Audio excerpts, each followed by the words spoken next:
Internet connection പെട്ടെന്നൊന്നും പണിമുടക്കുമ്പോൾ customer കെയറിലേക്ക് വിളിച്ച് കാത്തിരുന്ന് മടുക്കാത്തവരായി നമ്മളിൽ ആരും ഉണ്ടാകില്ല, അല്ലേ? നോക്കൂ, പ്രത്യേകിച്ച് നമ്മുടെ കേരളത്തിൽ ഈ അടുത്ത കാലത്തായി ഇന്റർനെറ്റ് സേവനങ്ങളെക്കുറിച്ച് വലിയ ചർച്ചകളാണ് നടക്കുന്നത്. അവിടെ എപ്പോഴും ഉയർന്നു കേൾക്കുന്ന രണ്ട് പേരുകളാണ് BSNL പിന്നെ കെ ഫോൺ. ചിലർ പറയും BSNL ആണ് മികച്ചതെന്ന്, മറ്റു ചിലർ കെ ഫോണിന് വലിയ സപ്പോർട്ട് കൊടുക്കും.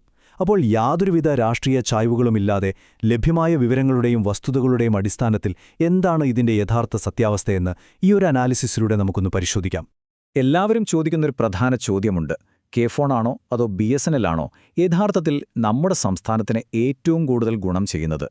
സത്യം പറഞ്ഞാൽ ഒരുപാട് പേർക്ക് ഇതിനെക്കുറിച്ച് ഇപ്പോഴും വലിയ ആശയക്കുഴപ്പമുണ്ട്. ശരി, നമുക്കിതിലേക്കൊന്ന് ആഴത്തിൽ ഇറങ്ങിച്ചെല്ലാം. ഇത് കൃത്യമായി മനസ്സിലാക്കണമെങ്കിൽ ആദ്യം ഈ രണ്ട് വലിയ സിസ്റ്റങ്ങളും എങ്ങനെയാണ് പ്രവർത്തിക്കുന്നതെന്ന് നമ്മൾ അറിയേണ്ടതുണ്ട്. ഇവ രണ്ടും തമ്മിലുള്ള അടിസ്ഥാനപരമായ വ്യത്യാസങ്ങൾ എന്തൊക്കെയെന്ന് നമുക്ക് നോക്കാം. ഒറ്റനോട്ടത്തിൽ ഇവ രണ്ടും ഒന്നാണെന്ന് തോന്നാമെങ്കിലും കാര്യങ്ങൾ അങ്ങനെയല്ല. ഒന്നാമതായി ഇതിന്റെ ഉടമസ്ഥത തന്നെ എടുക്കാം. BSNL പൂർണ്ണമായും ഒരു കേന്ദ്ര സർക്കാർ സ്ഥാപനമാണ്. എന്നാൽ കെ ഫോൺ എന്നത് KSEBയും IT വകുപ്പും ഒക്കെ ചേർന്നുള്ള ഒരു കേരള സർക്കാർ പ്രോജക്റ്റാണ്. ഇനി ഇവയുടെ പ്രവർത്തന മേഖല നോക്കിയാലോ? BSNL എന്ന് പറയുന്നത് മൊബൈൽ സേവനങ്ങൾ, ലാൻഡ് ലൈൻ, ബ്രോഡ്ബാൻഡ് തുടങ്ങി ടെലികോം മേഖല മൊത്തമായി കൈകാര്യം ചെയ്യുന്ന ഒരു വലിയ വടവൃക്ഷമാണ്. എന്നാൽ കെ ഫോൺ അങ്ങനെയല്ല കേട്ടോ. അതൊരു ഓപ്റ്റിക്കൽ ഫൈബർ ശൃംഖല, അതായത് ഇന്റർനെറ്റിനു വേണ്ടിയുള്ള ഒരു അടിസ്ഥാന സൗകര്യം മാത്രമാണ്. അവർക്ക് നേരിട്ട് മൊബൈൽ സർവീസുകളോ സിം കാർഡുകളോ ഒന്നുമില്ല.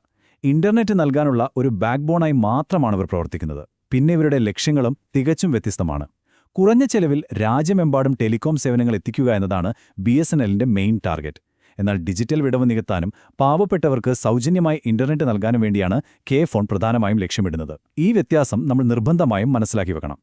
ഇനി ഈ രണ്ട് സംവിധാനങ്ങളും സാധാരണക്കാരായ നമുക്ക് നൽകുന്ന ഗുണങ്ങൾ എന്തൊക്കെയാണെന്ന് നോക്കാം. ഇത് തികച്ചും വ്യത്യസ്തമാണ്. ആദ്യം BSNL നമുക്ക് നൽകുന്ന ഏറ്റവും വലിയ ഗുണം എന്താണെന്നറിയാമോ? ജിയോ, എയർടെൽ തുടങ്ങിയ പ്രൈവറ്റ് കമ്പനികൾ നിരക്കുകൾ കുത്തനെ കൂട്ടുമ്പോൾ ജനങ്ങൾക്ക് ആശ്രയിക്കാവുന്ന ഏറ്റവും മികച്ച ബജറ്റ് സൗഹൃദ ഓപ്ഷൻ BSNL മാത്രമാണ്. അതായത് സ്വകാര്യ കുത്തകകളുടെ വിലക്കയറ്റത്തെ നിയന്ത്രിക്കുന്നൊരു കടിഞ്ഞാണാണ് ശരിക്കും BSNL. മറുഭാഗത്ത് കെ ഫോണിന്റെ കാര്യമെടുത്താലോ? നമ്മുടെ സംസ്ഥാനത്തെ എല്ലാ സർക്കാർ സ്കൂളുകളും ഓഫീസുകളും ആശുപത്രികളും അതിവേഗ ഇന്റർനെറ്റ് വഴി ബന്ധിപ്പിക്കുന്നത് കെ ഫോൺ വഴിയാണ്. അതുമാത്രമല്ല, സാമ്പത്തികമായി പിന്നോക്കം നിൽക്കുന്ന ഒരുപാട് കുടുംബങ്ങൾക്ക് ഇന്റർനെറ്റ് തികച്ചും സൗജന്യമായി നൽകാനും കെ ഫോണിന് കഴിയുന്നുണ്ട്. ഈ രണ്ട് സേവനങ്ങളും രണ്ട് രീതിയിലാണെങ്കിലും നമ്മുടെ സമൂഹത്തിന് ഒരുപോലെ അത്യാവശ്യമാണെന്ന് ഇതിൽ നിന്നും വ്യക്തമാണല്ലോ. ഈയൊരു സാഹചര്യത്തിൽ പലരും ചോദിക്കുന്ന ഒരു കാര്യമുണ്ട്. അതായത് BSNL പോലെ വലിയൊരു നെറ്റ്വർക്ക് ഉള്ളപ്പോൾ എന്തിനാണ് കെ ഫോണെന്ന്? ഇതിന് വളരെ കൃത്യമായ കാരണങ്ങളുണ്ട്. ഒന്നാമത്തെ കാര്യം, ഇതൊരു സംസ്ഥാനത്തിന്റെ സ്വന്തം ആസ്തിയാണ്. BSNL ഒരു കേന്ദ്ര സർക്കാർ സ്ഥാപനമായതുകൊണ്ട് അതിന്റെ നയങ്ങളും തീരുമാനങ്ങളുമൊക്കെ എടുക്കുന്നത് ദില്ലിയിലാണ്. എന്നാൽ നമ്മുടെ കേരളത്തിലെ വികസനാവശ്യങ്ങൾക്കനുസരിച്ച് പെട്ടെന്ന് തീരുമാനങ്ങളെടുക്കാനും മാറ്റങ്ങൾ വരുത്താനും കെ ഫോണിന് വളരെ എളുപ്പത്തിൽ സാധിക്കും. രണ്ടാമത്തെ, ഒരുപക്ഷെ ഏറ്റവും വലിയ ഗുണമെന്താണെന്നാൽ കെ ഫോൺ കേബിളുകൾ വലിക്കാൻ ഉപയോഗിക്കുന്നത് നമ്മുടെ KSEB പോസ്റ്റുകളാണ്. കേരളത്തിലെ ഏറ്റവും ഉൾനാടൻ ഗ്രാമങ്ങളിലെ എല്ലാ വീടുകളിലേക്കും എത്തുന്നതാണ് ഈ KSEB പോസ്റ്റുകൾ. അതുകൊണ്ടുതന്നെ മറ്റു വമ്പൻ കമ്പനികൾക്ക് പോലും കടന്നെത്താൻ കഴിയാത്ത ഇടങ്ങളിൽ വളരെ പെട്ടെന്ന് അതിവേഗ ഇന്റർനെറ്റ് എത്തിക്കാൻ കെ ഫോണിന് സാധിക്കും. ഇത് ശരിക്കും നമ്മുടെ നാടിന്റെ വികസനത്തിന് വലിയൊരു മുതൽക്കൂട്ടാണ്. ഇനി നമ്മൾ അറിഞ്ഞിരിക്കേണ്ട വളരെ കൗതുകകരമായ മറ്റൊരു കാര്യമുണ്ട്.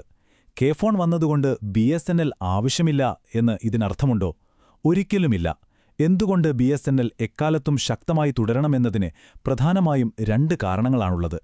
ആദ്യത്തേത് നമ്മുടെ മൊബൈൽ നെറ്റ്വർക്ക് സുരക്ഷയാണ്. നേരത്തെ നമ്മൾ പറഞ്ഞല്ലോ, കെ ഫോണിന് സ്വന്തമായി മൊബൈൽ ടവറുകളില്ല എന്ന്.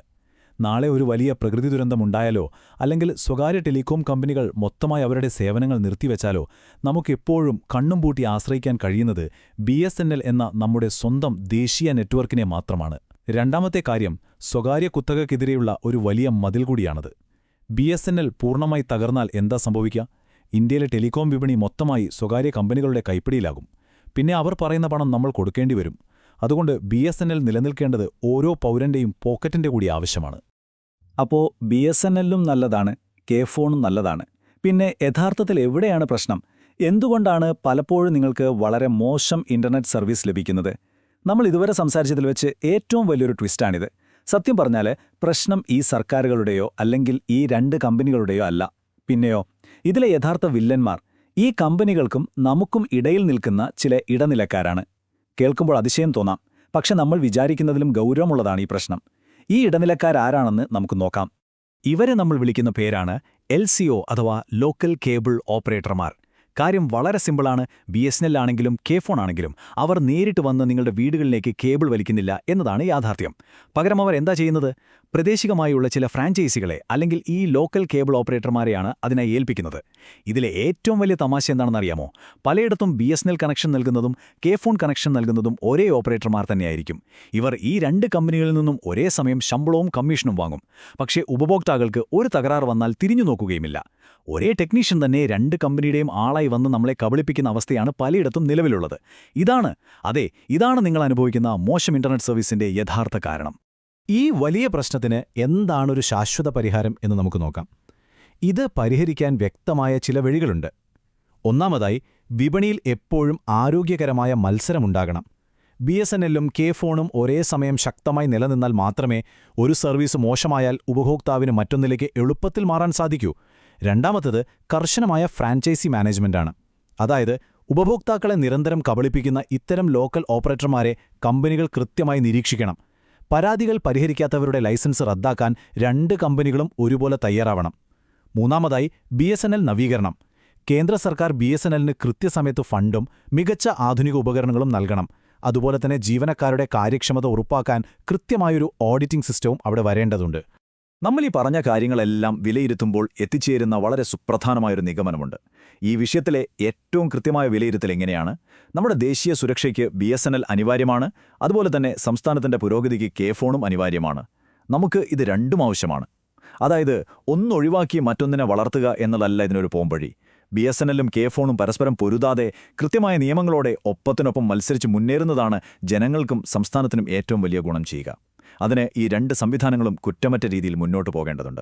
അവസാനമായി, വളരെ പ്രസക്തമായൊരു ചോദ്യം ഞാൻ നിങ്ങളുടെ മുന്നിലേക്ക് വയ്ക്കുകയാണ്. ഇനി നിങ്ങളുടെ ഇന്റർനെറ്റ് പണിമുടക്കുമ്പോൾ അത് കേവലം സർക്കാരിന്റെയോ കമ്പനിയുടെയോ കുറ്റമാണെന്ന് കരുതി മിണ്ടാതിരിക്കുകയാണോ വേണ്ടത്? അതോ ഇതിന് പിന്നിലെ യഥാർത്ഥ കാരണക്കാരായ നിങ്ങളുടെ പ്രദേശത്തെ ലോക്കൽ കേബിൾ ഓപ്പറേറ്റർമാരോട് കൃത്യമായ ഉത്തരവാദിത്തം ചോദിക്കാൻ നിങ്ങൾ തയ്യാറാകുമോ? മാറ്റങ്ങൾ എപ്പോഴും തുടങ്ങേണ്ടത് താഴെത്തട്ടിൽ നിന്ന് തന്നെയാണ്. ഇന്നത്തെ ഈ അനാലിസിസിലൂടെ കാര്യങ്ങൾ നിങ്ങൾക്ക് വ്യക്തമായി എന്ന് കരുതുന്നു. ഈ അറിവുകൾ എല്ലാവരിലേക്കും എത്തട്ടെ. ചിന്തിക്കുക, ചോദിക്കേണ്ടവരോട് ചോദ്യങ്ങൾ ചോദിക്കുക. മറ്റൊരു മികച്ച വിഷയവുമായി നമുക്ക് വീണ്ടും കാണാം.